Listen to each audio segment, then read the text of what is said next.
Assalamualaikum warahmatullahi wabarakatuh. Selamat malam dan salam sejahtera untuk semuanya. Bismillahirrahmanirrahim.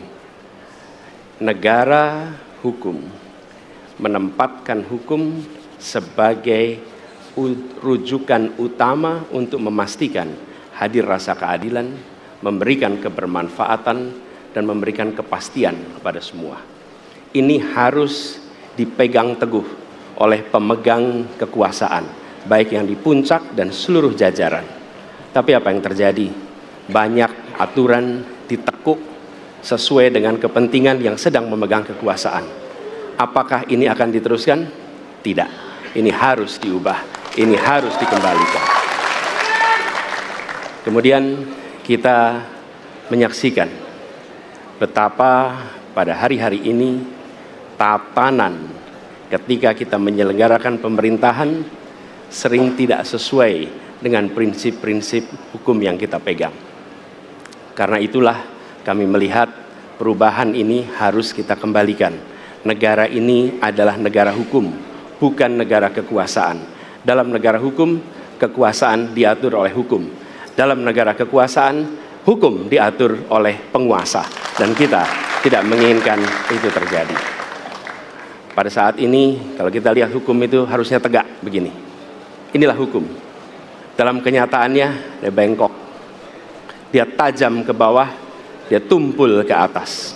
Dan kondisi ini tidak boleh didiamkan, tidak boleh dibiarkan, dan harus berubah. Karena itu kita mendorong perubahan. Mengembalikan hukum menjadi tegak kepada semuanya. Dan bila kita saksikan hari ini, ada satu orang milenial bisa menjadi calon wakil presiden. Tetapi ada ribuan milenial, generasi Z, yang peduli pada anak-anak bangsa, yang peduli pada mereka yang termarginalkan. Ketika mereka mengungkapkan pendapat, ketika mereka mengkritik pemerintah, justru mereka sering dihadapi dengan kekerasan, dihadapi dengan benturan, dan bahkan gas air mata. Apakah kondisi ini akan dibiarkan? Tidak, kita harus lakukan perubahan. Oleh karena itu, kami memperhatikan ini sebagai hal-hal yang mendasar. Yang tak kalah penting, ini kedua nih, yang tak kalah penting. Kita menyaksikan pada saat ini, ada peristiwa seperti peristiwa Ibu Mega.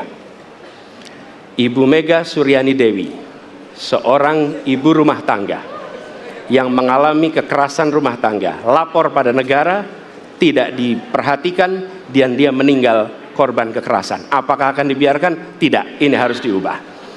Dan tidak kalah penting, hadir bersama saya di sini ayahnya Harun Ar-Rasyid.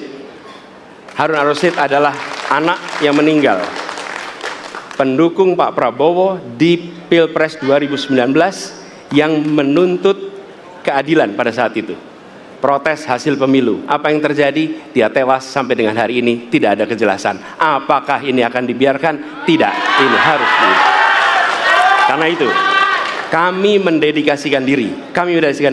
Hadir untuk memberikan komitmen bahwa dari puncak sampai ke bawah, kami akan tegakkan hukum pada siapa saja. Kami kembalikan marwah kehidupan bernegara yang menempatkan hukum sebagai tempat yang paling tinggi.